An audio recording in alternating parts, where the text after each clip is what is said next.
All right, and here we are for Husky Hoops. I am your host, the best podcast host in the universe, Steve Cully. With me, as always, the icon himself, the legendary voice of the Huskies, the best of the best, Joe D'Ambrosia. Joe, great to see you. Morning. Good to have MC back.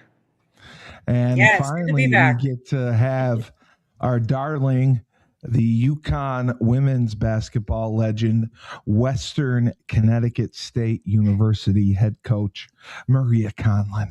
Maria, great to see you. Morning, guys. Happy New Year. Happy New Year to you. Thank you. This is a Happy New Year. Let me see if this works better. There we go. I like that. Okay. So, Maria, first of all, tell us about your trip to Puerto Rico. Listen, when we finally got there, got settled and everything. So the flight was delayed? So our flight was a little delayed going out. We were supposed to play Monday, Tuesday. We couldn't practice Friday because we were supposed to practice at night because of the snow. We got delayed Saturday. We landed around 11, got to the hotel at 12, and then found out our game got pushed up to Sunday at 1 o'clock. So we had like 13 hours in plane leg.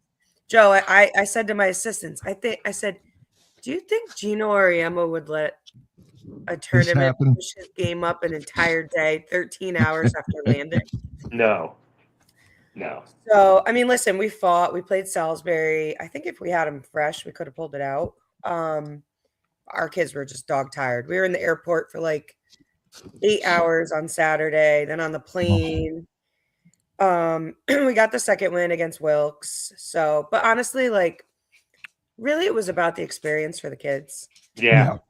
We had a bunch of kids that have never flown before. They went jet skiing. We went to Old San Juan. Like, how'd you like Old San Juan? I loved it when I was there. Oh, it's gorgeous there. It's so cool. Isn't it? And, it's nice. Like, I don't know if you've ever been there around Christmas, but no. Like the Christmas lights and the Christmas trees and the decorations. It was gorgeous. Oh, yeah, I could see that. Yeah, we were there for a tournament in November in San Juan a long time ago, obviously. And we went. Wayne and I took a side trip to Old San Juan. We had dinner there. It was great. Yeah, I think I'm scarred now because the rice and like the mofongo and like everything that they have there is just so freaking good. Yeah, it is. Like you come home and you're like, oh boy, like where am I going to get this again? And like the last day that we were there, me and my coaches, we chilled by the pool for a little bit and had pina coladas, which I'm usually not a big like pina colada person. Yeah, how'd you like it? But best pina colada I've ever had in my life. Well, it's different there because they make it. The rum is so much different. I think the Don Q that they use. It's like so good, and the juice is fresh. Yep. Yes, that's the other big thing. Yeah, that's the other big thing. We ate at this place called. Hopefully, I don't butcher the name. It's like Barachina in Old San Juan. Okay. That's where the pina colada originated. Oh, really? Yeah, it's a cute little, like super authentic Puerto Rican restaurant. They got the guys and the guitars coming around and stuff. It was really cool. Excellent. Yeah, so now I'm back to the cold. Yeah, exactly. Welcome back. Although it's supposed to be 50 on Friday. How many games did you end up playing? We only played 2 games out there. Oh, you played 2 games. Okay. Yeah. That's what you were supposed to play, right? Yeah, but we were supposed to play Monday, Tuesday. Right, and instead it was Sunday, Tuesday? Sunday, Tuesday. So we had to like rearrange like our itinerary. And then we found out that the whole reason we had to do that is because the Salisbury team, like imagine this too. The Salisbury team was supposed to play Sunday, Monday. The team they were supposed to play on Sundays, flight got canceled, rescheduled. So the organization tried to have them play Monday, Tuesday. They refused to play on Tuesday because they had an excursion booked. That's some bullshit. Yeah, and so like I knew the lady that was running the event, and she's like, I knew you would help us out, and I'm like, sure, okay, yeah, I'll be the nice guy here, but One time. I'll help you Yeah. out one time. That's it. I'm done with that. I'll help you out one Yeah, time. yeah. Well, glad to have you back. Maria learned her lesson fast. That's I have like this that's perpetual great. thing about trying to do the right thing, and sometimes it bites me in the butt, but I'm just gonna stay with it, you know. Yeah, don't change who you are. But Yeah. when did you get back exactly? We got back, so we landed at 11:58 New Year's Eve. Oh wow. Wow, Yeah, right so we before did the like ball the Happy drop. New Year thing in the airport. Did you fly out of New York? No, we flew out of Hartford. Oh, you did. You flew out of Bradley. Thank God. I mean, I knew that because I'm like, flying in New Year's Eve to anywhere in New York has got to be a freaking nightmare. Well, and My plus trying to God. get out of there during the holiday season is a disaster. Yeah, I mean, exactly. it doesn't. Yeah. I remember trying to get somebody to Newark once the Tuesday before Thanksgiving, which was the worst, which was as bad a travel experience as I've ever had, driving to the airport and then driving home. Driving home was Yeah. even worse. It took like from where I live 4 hours to get to Newark, which never happened. So Right. all right, Yeah. Cully. All right. So Joe, the Yes. men's basketball team won its 9th straight game with a wire-to-wire win at Xavier, Right. knocking off the Musketeers 90-67 Wednesday night at the Cintas Center. Caravan was the scoring leader, 19 points, 7 boards, 4 assists, 2 steals, and a block, led the way for UConn. UConn hit a season high 13 threes and shot 53% from the field. Solo ball, Braylon Mullins added 17 points. Mullins tied his career scoring high and setting a new personal benchmark in 3-pointers. He hit 5. Okay, let me interrupt you for a minute. Yes, sir. From this point on, with freshmen, we're not going to refer to career highs because their career is a minute and a half old. Okay, that's very true. It's not on you. This is not on you. This is just educational. But Yes, when we refer you're to right. freshmen's career highs, it's not like he's Caravan who's played 130 games. He's played 10 games. Yeah. He didn't even play early in the year, so he had a season high 17. So yeah, every game is going to be a career high. But no, he played very, very well. Yeah, played in front of the home folks. Hey, look, Xavier stinks.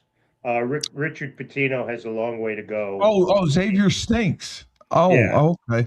Oh, because I thought they were going to make it into the tournament. So I don't think so. No, I don't. That's what I was told.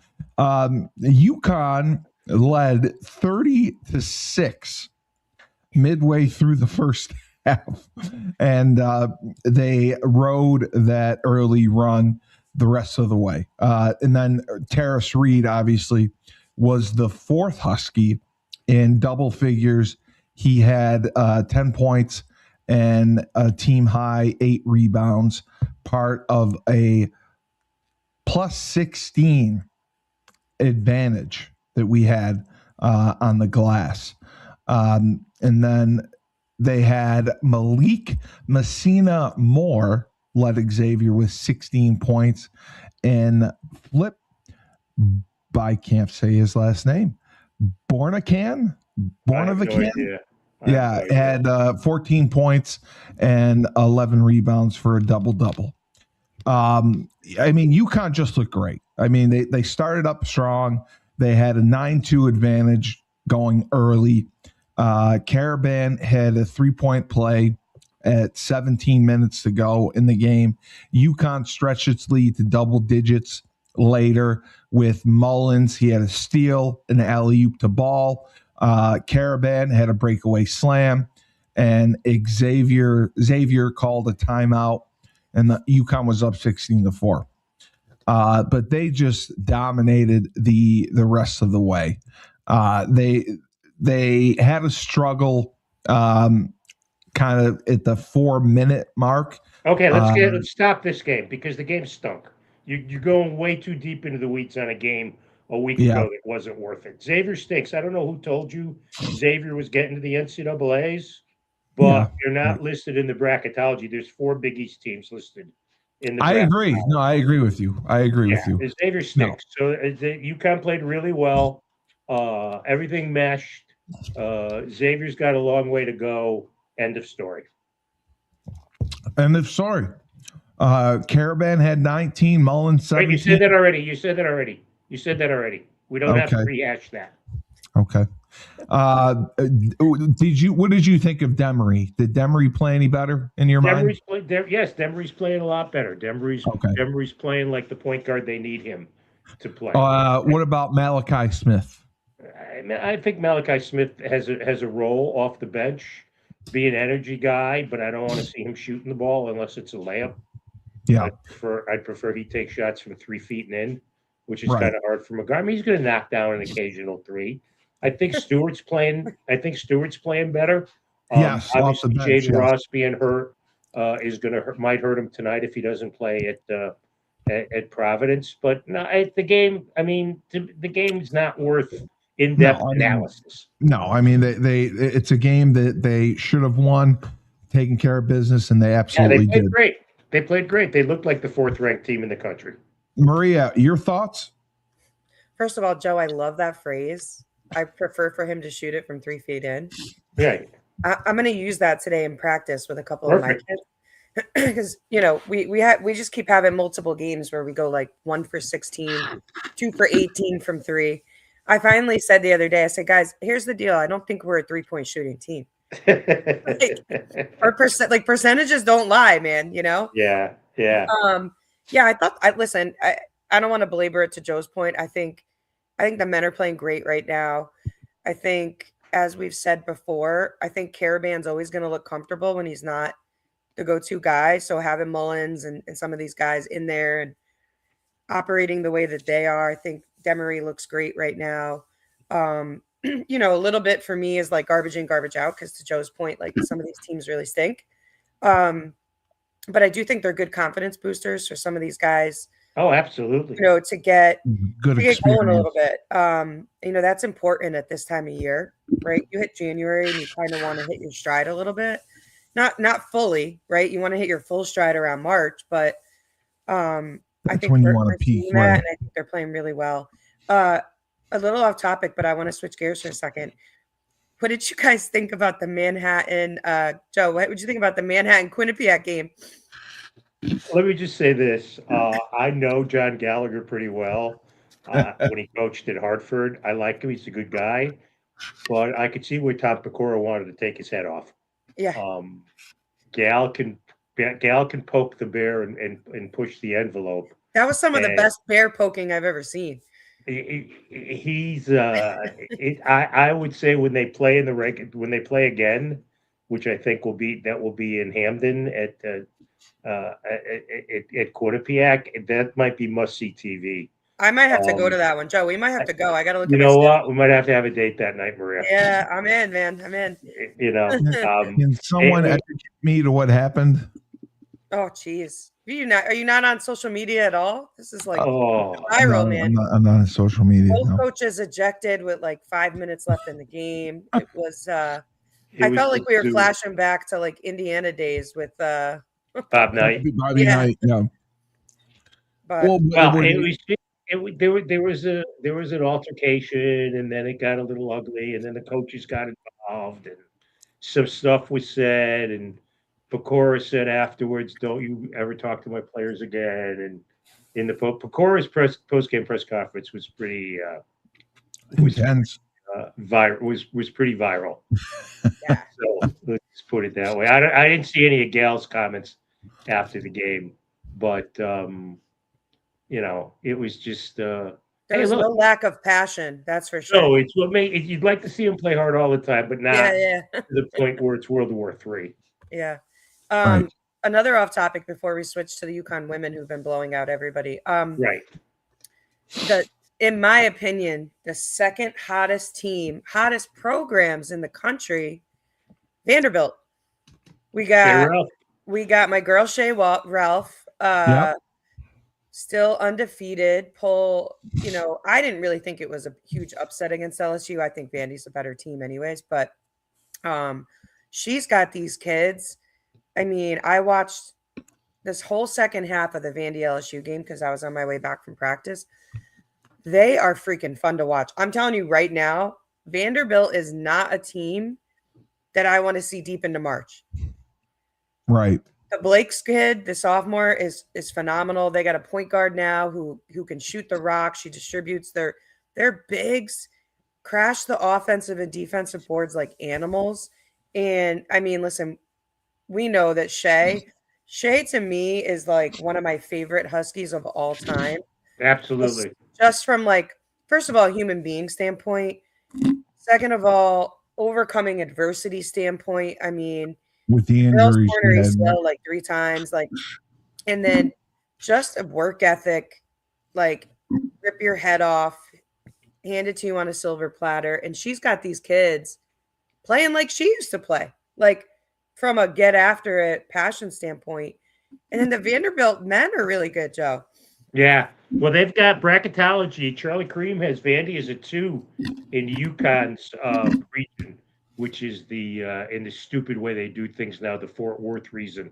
Yep. So this year they're playing in Fort Worth and Sacramento for some unbeknown reason. Yep. Yeah, and you know what? I mean, I think as her success continues, I think when that day comes that Gino decides to step down, and nobody thinks CD wants to take it. Is Shea the number 1 candidate? Now, let me ask you a question. This was raised by somebody. Is her husband on the coaching staff there? Yeah, he's the associate head. We remember what happened with Randy Edsel when he tried to get his kid as an assistant coach at UConn, and there was a big state ethics thing about that. We only spent $1 million investigating it. Would that come into play if Shea came back? That would be like, first and foremost, I would jump for joy, play in traffic, be happy if Shea Ralph was the one that took over the helm. I think everybody would, to be honest with you. I don't know, right? And I know Shea pretty well. Rules are, yeah. I don't know if she wants it. Yeah. Because I mean, listen, she's with the money. She's a down south girl from heart, right? Yeah. She's a country girl. She's living in Nashville. She's built something really, really special there that's hers, right? Right. Yeah. So you don't want to be Jay Leno. You want to be Jimmy Fallon. Yeah, like I don't know for her if it makes sense. Like, I mean, listen, I think she can do it. I'm not saying that. I mean, there's any question. Yeah, 100%. Like I've always said that. My whole thing is like, do you want that? Right. Do you want to be in the shadow, or do you want to create your own legacy? So I think that'll be the tough one there. In terms of, yeah, the thing with like, her husband being an associate. I mean, he was a head coach for years. Yeah. Yep. Before he went to Vandy and basically handed her the reins. And by the way, are they married? I don't know if they're actually married or not. No, that might be that might be a workaround. Yeah. Exactly. Exactly. But I mean, he's an awesome guy and he's an awesome coach too. I think it's got to be a really specific situation. I think the one thing with the Edsel thing is like they weren't previously. They were really targeting together at that level. I think. With Shea, they've proven they can do it. Yeah, they are married, by the way. Are they married? Yeah, they probably got married in like City Hall, and she probably didn't tell anybody. But like, because that's just Shea. She doesn't want a big wedding or anything like that. They have a beautiful daughter together. But they've proven they can do it somewhere else, and it work. The legacy thing is a great point. Because she's built it up there. And look, let's be honest. I mean, we talk about this till we're blue in the face, but do you want to coach in the SEC or do you want to coach in the East? Exactly. That was going to be my next point. And Right? like, I mean, come and on. like, let's call a spade here.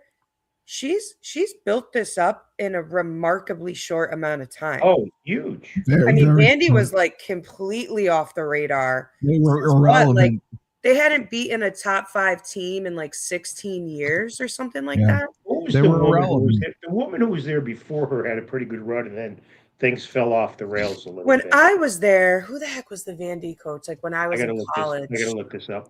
Yeah. He was pretty good. Yes. And I know we had a good rivalry with her. You know, Yep. Gino got along really well with her. I'm trying to think of who the heck it was. I could picture her face, but I can't picture Yes, her I name. can too. I can too. But yeah, I mean, to your point, and then she left. I think someone else took over. Yeah, and then it fell down. Stephanie White there for a bit. I don't think so. I don't know. Where the heck I don't was remember. she?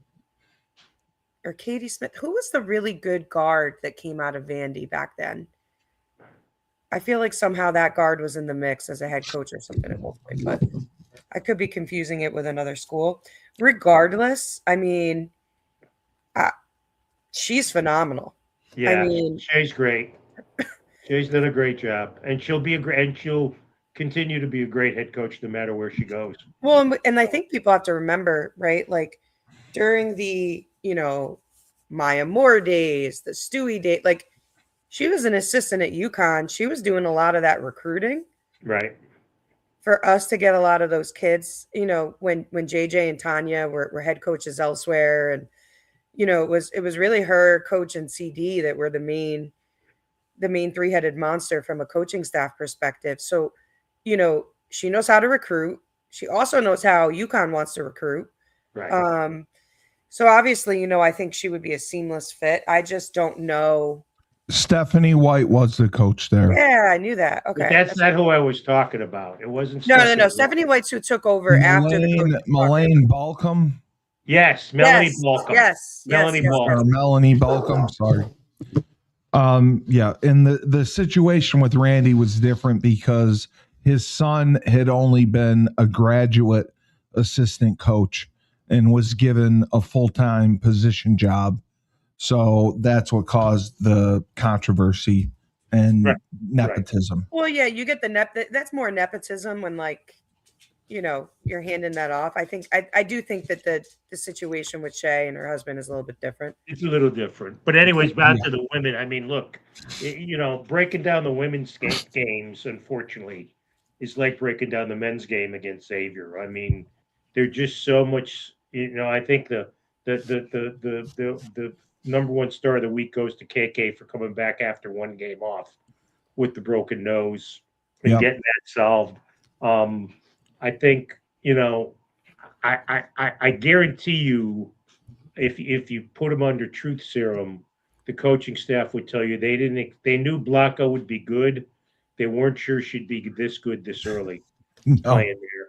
And I think Sarah Williams is starting to figure out what she needs to do to be a successful piece of the puzzle. I mean, look, they're just a machine. They might have one or two close games the rest of the year. Won't have any close games in the Big East, to my way of thinking, unless they get a bad referee or as we always say, a catastrophic injury to Sarah or Azzi. But look, they're like the old Yankees used to be and the old Patriots used to be. Their season is defined by success in the postseason, whether that's fair or not. That's the way it's going to be. No, exactly. And you're right. They played Providence and decimated them. Azzi had 18, Sarah had 17, and UConn extended its winning streak to 30 games. They won 90-53 over Providence on Wednesday. They're 14-0, 5-0 in the Big East. They have not lost since February 6th, 2024. And they've won 52 games against Big East opponents. And you mentioned Blanca. Blanca Quinones scored 7 straight points to highlight Connecticut's 21-0 run that made it 30-7 at the end of the first quarter. So, yeah, looking at this, it was just pure dominance. Azzi had the 18. Sarah had 17. They both had, Azzi had 4 steals. Sarah had 3 steals, 2 assists, 6 assists. 7 rebounds, 2 rebounds. They're both just unstoppable. They're monsters in there. And then they had Ali Zeibel, who played because of KK. She had 9 points. She had 1 assist and 2 rebounds. Sarah Williams was the only one, I believe, who got into foul trouble. She fouled out. She had 8 points, and she had 5 fouls, but she did have 5 blocks. She had 4 turnovers, 3 assists, and 6 rebounds. So she's coming along. And then, Ashlyn Shade had 5 points. And she was the other starter. She played 26 minutes. She only took 3 shots. She was 2 of 3 from the field, 1 of 2 from 3-point land, and she had 4 rebounds. And then off the bench, Blanca had 11, and Jana El Alfi had 10. It's good to see her get back in.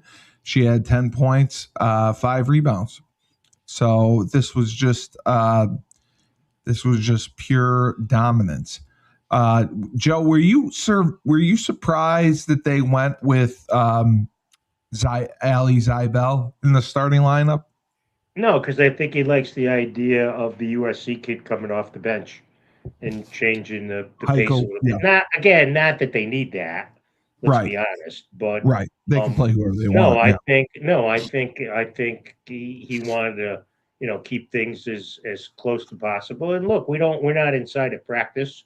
We don't know who's doing what at practice. I think, as Maria can attest to, as both a coach and a player, a lot of what you see on the floor in the game is predicated on what you do in practice, especially if you're not.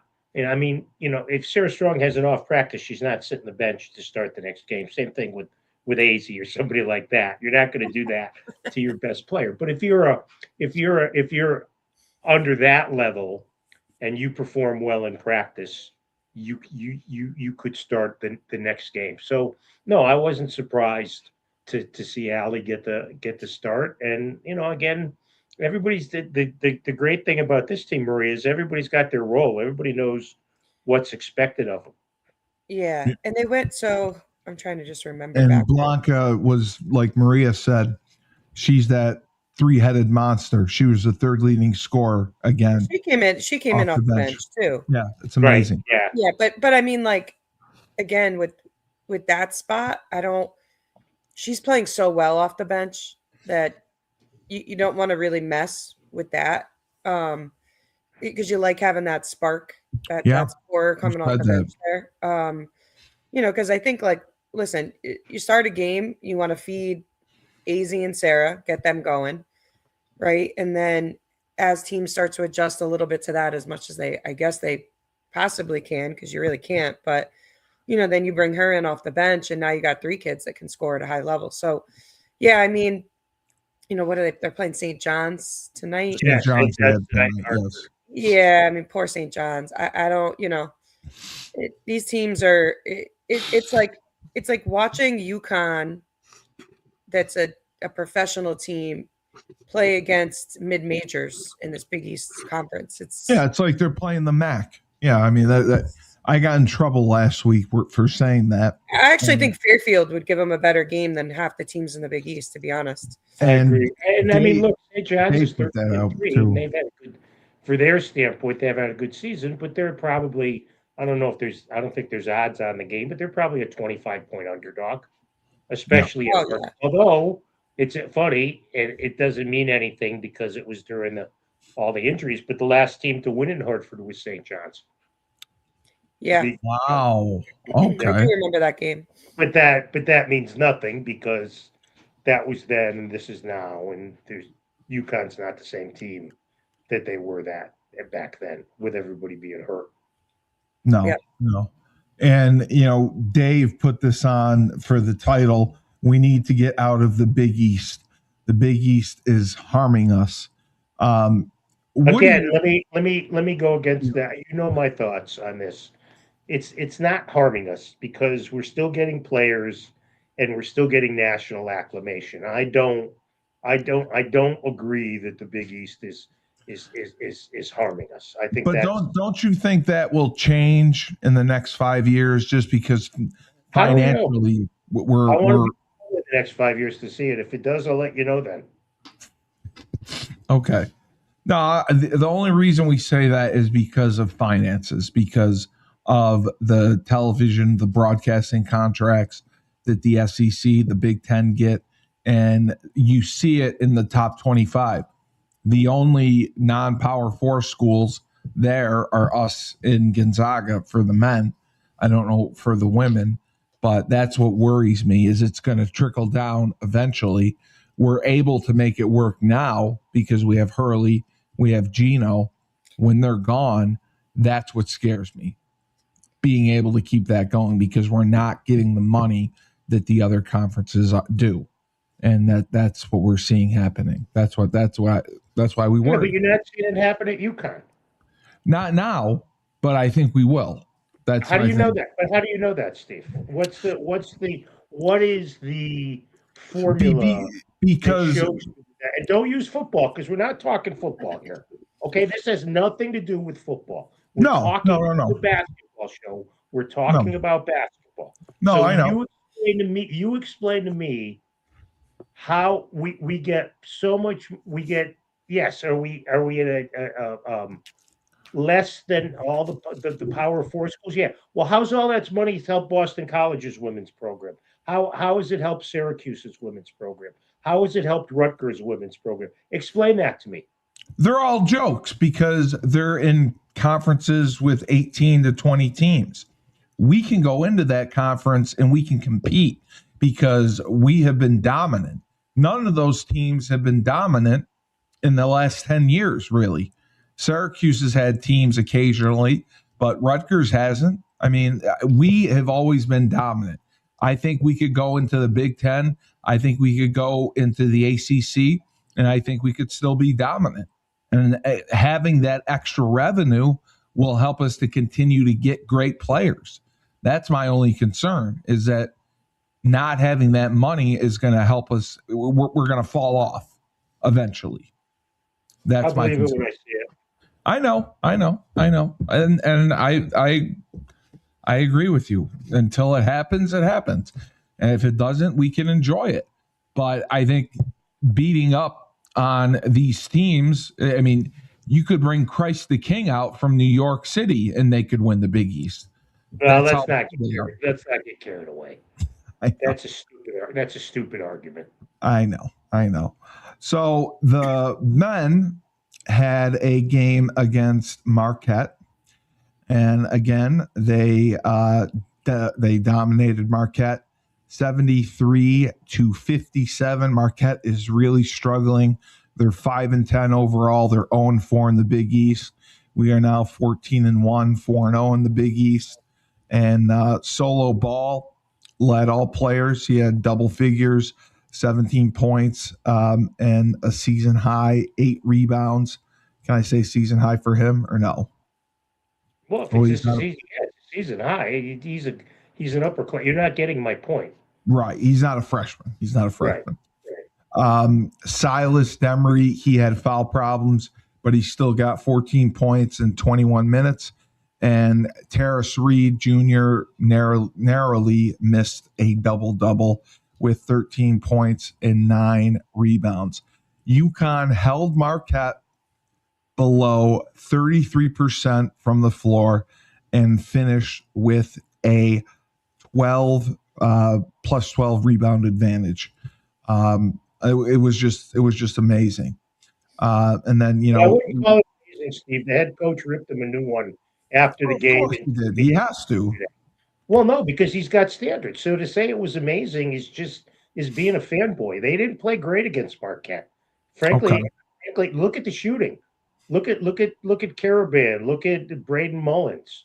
Yeah, 3 of 10. Yep, I agree. Caravan was 2 of 11. Yep. Yeah, they I did what it was hard. It was the farthest thing from amazing when the coach comes out yesterday and talks about just how, I mean, on the broadcast, Donnie thought they played well, but the coach is his opinion that counts.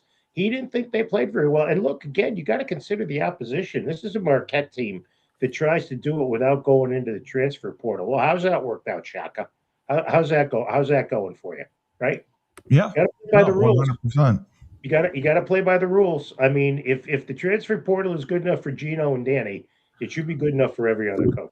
You don't have to bring 12 in, but 2 or 3 good players a year. So no, the Marquette game was not amazing. The Marquette game was okay. Well, I use amazing because we played as bad as we did, and we still beat them by almost 20.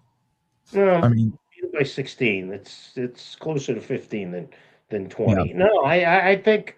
Look, again, they're going to lose games in the Big East. This thought that they're going to go 20-0 in the Big East is pure fanboy stuff from people.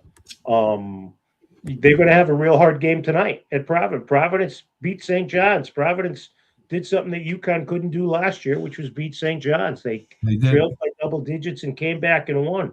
That building is also a house of horrors. In all the years that I did games with Coach Calhoun and we would tape our pregame show, he was always the most nervous about Providence just because of the atmosphere there. I mean, the stuff not that UConn fans are angels, and trust me, they're not, but the stuff you hear courtside at Providence is vile. Or at least the Dunkin' Donuts Arena used to be crazy. Yeah. Well, and the amps know better, from what people tell me. So they weren't amazing against Marquette. They were okay. They won by 16 points. They were okay. They got the win. They got the job done. They won by 16 at home against Marquette. Yeah, they did what they were supposed to do. They were not spectacular, but they got the job done. Maria, what were your thoughts? I mean, they were 5 of 24 from 3-point range, which is not good. And, the field goal percentage, especially for Caravan, 2 of 11, Mullins, 3 of 10. That is unacceptable. What were your thoughts? I mean, I think to Joe's point, I don't know. I think we covered this. I think we're going to be fine. I do think it's a harder place to play. I mean, listen, the women didn't play well against Providence. What was that last week? Gino was going crazy in the media about we'll find other stupid things to do, but we won't do that again. It's a long season, and I think any team can catch our men on a really bad night. It's different on the men's side than it is on the women's side. I think totally that different. You can catch the UConn women on a dismal night and still just not have the players to pull off a win. I think on the men's side, any men's team can get a little bit hot if a team's playing really, really poorly. I mean, you look at the NCAA tournament as a perfect example. We've seen 1 seeds lose to 16 seeds just because someone gets hot. And, they play that same team 100 times. They probably beat them 99 out of 100. So absolutely. I think on the men's side, it's a little bit more of a variable, but I think our men are locked in. I think they're playing really well. So I think it'll be a big I don't think a loss. I mean, if the men went into Providence and lost tonight, it's not the end of the world. No, not at all. It would make me fear for DePaul coming into Hartford on Saturday for their lives. But no, I mean, again, all you're looking for from the men is for consistency. And the women, but the women have an easier time obtaining consistency, just because of the competition. For the men, there's more variables that go into it, because as bad as we say the Big East is for the men, and I think it's bad despite what others seem to claim, there's always 1 or 2 guys who can light you up and might have a big game. And again, if Caravan's 3 for 11 and Mullins is 2 for 10 tonight, and Demery gets in foul trouble, which he seemingly does every game, Hurley talked about that after the game. It says it's like a sickness for him. Then the men could lose the game, but they just you should go into Providence and win. But I guarantee you, once one or two calls goes against UConn, Danny will flip his noodle. That'll incite the crowd even more, and then all bets are off. Right. So moving on to the women, they had a victory, their 31st straight game. They beat Seton Hall. Sarah Strong, 18 points, 8 boards, 4 assists, 4 steals. Azzi Fudd, 16 points, as the top-ranked UConn overcame a slow shooting start to roll to an 84-48 win over Seton Hall. We are now 15-0, 5-0 in the Big East, and the 31st win in a row, 44 game winning streak. And the last 42 wins have been at least by 10 points, which I think is, can I say amazing for that? I do think that's amazing. But yeah, I mean, Sarah Williams, she had 7 points. She had 5 rebounds. She stayed out of foul trouble, 2 steals. Ashlyn Shade, again, 5 points. She was 1 of 4 from the field, 1 of 3 from 3-point land. She had 4 rebounds as well. And then we had KK coming back from the nose, the broken nose, or nose injury. She had 5 points, 5 steals, 5 assists, exactly what you need from her. But yeah, this was a pretty easy win, I would say. I mean, we took care of business and dominated Seton Hall. The Seton Hall men are having an incredible year, and the Seton Hall women just got decimated. Maria, what were your thoughts? Yeah, I mean, like I said, I think it's us, and then I don't see how it's possible that anyone in the Big East beats us this year. I don't know who can So pull the sword out of the stone. No, it's not happening. Again, I think what they got Notre Dame, I think next week. I don't even think Notre Dame's that good. Yeah. I think we're 35 points better than Notre Dame. Notre Dame and Tennessee are the 2 non-conference games that are going to be challenging. Yeah, I mean, we might have to, for like the next couple of weeks, find another topic to talk about in regards to this team, because it's like, we can run the stats off and everything else. I mean, they're flying on all cylinders. Al Affy, I think I read that she's probably out for tonight. She apparently got hit with a basketball in practice in the head, so maybe it's like concussion protocol or something. Oh, that had to be some pass. Yeah. But yeah, I mean, these guys are firing. I think right now what he's probably just doing, if I had to guess, is Steve, move that away from the microphone, please. Yes, sir. I think right now it's just keep sharpening the sword, getting a lot of kids confidence. I feel like we said this a lot at this time last year. The more kids that you can get playing really elite high level basketball, the better. And right now, like, listen, it's a great time for some of these other kids to get some minutes and you get action, what they can do and get into a flow a little bit. So I think that's what we're going to be doing for the next couple of weeks, really. Joe, your thoughts on this game? Oh, yawn. Yeah. Yawn. Yeah, I know. I mean, the people fill the building, and it'll be, it'll be good for about a few minutes. I mean, St. John's is playing better than they were expected to in the meaningless preseason poll. They did a lot with the transfer portal. They've got players from, 5 different schools. Well, they're 13-3 overall. They're Yeah. no one's fool. I mean, they've been playing pretty well. They're 3-2 in the conference, which isn't spectacular, but I think UConn is going to come in and handle them as they've handled everyone else, and just put them away. That's what they do. You said it perfectly. No reason to get into it anymore. I mean, it's just. Yeah. I think Maria's right. I think we've got to find a different. I don't know what else there is going to be to talk about with the women. I mean, I think the Notre Dame game will be. I think it'll be closer than 35 points because I think Hidalgo, if she's playing well, can do that. But again, that's a gamble. So that's going to be, that's a Monday night at gamble. Although why they're playing at 5:00, I have no idea. Well, because it's on Fox. That's why. Joe, what do you think about? I mean, we always talk about this. The women after this, they play at Creighton, and that's always a tough trip going to Nebraska. But do you see that being an issue at all, or no? No. Yeah. Well, again, I don't.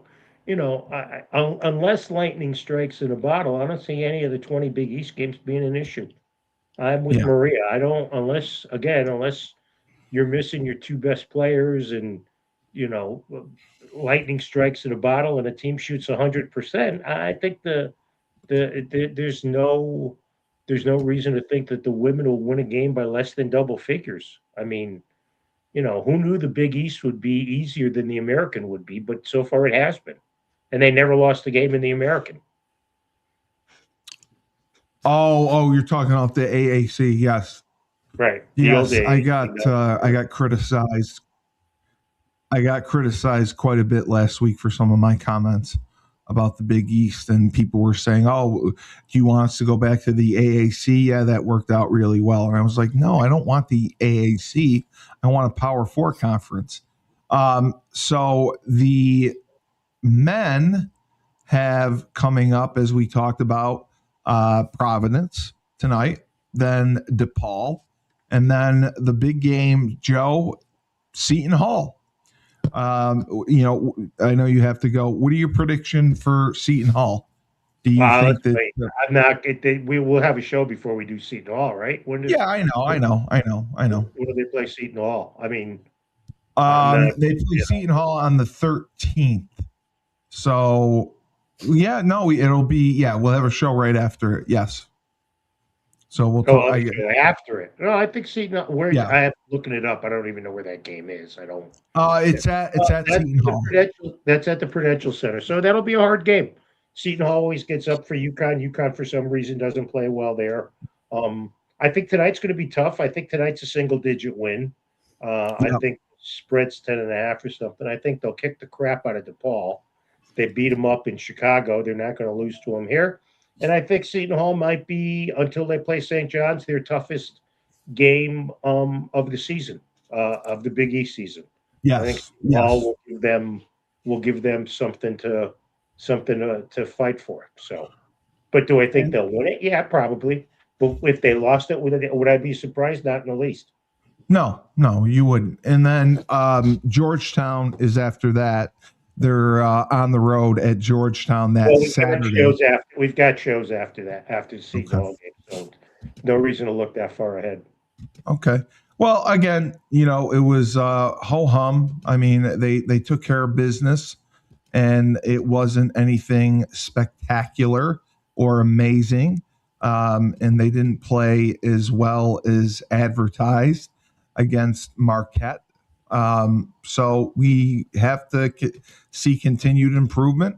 And like Joe said, one day off. I mean, they're going to lose eventually in the Big East, and it's not going to be the end of the world, and they'll rebound from it. And if they lose tonight against Providence, God help DePaul. So I totally agree with you. And on the women's side, like Maria said, there's just nobody that can challenge them. I mean, they're going to have Notre Dame and Tennessee non-conference, the last two non-conference games, I believe.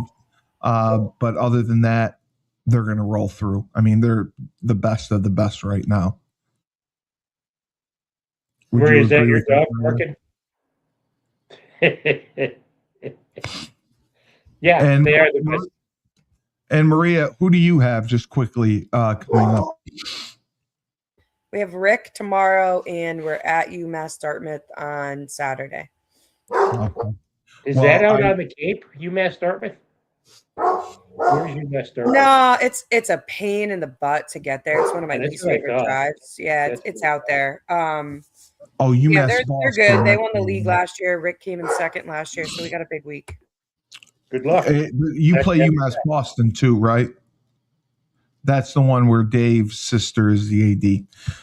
Well, okay. Well, for another banner episode of Husky Hoops, Joe D, thank you so much. The icon, legendary voice of the Huskies, the best of the best. I appreciate your insight and analysis. Maria, sorry about your trip to Puerto Rico. Don't be sorry. I was in 85-degree weather, man. I'm good. Seriously, what are you sorry about, dude? Come Yeah, on. I'm good. No, but I mean, with the Listen, my travel mom and got a everything. tan. That's all that matters. Lincoln got a tan, so I'm good. I'm good. Please tell your dad I said hi. I will. Your dad always likes my videos on Facebook and Instagram. He turned 67 yesterday. I saw that. I did see that. So please thank him. But for Maria, the UConn women's legend, Western Connecticut State University head coach, I am Steve Cully, the best podcast host in the universe. Remember, when life gives you lemons, don't make lemonade. Take 2 oranges, throw them right back at life.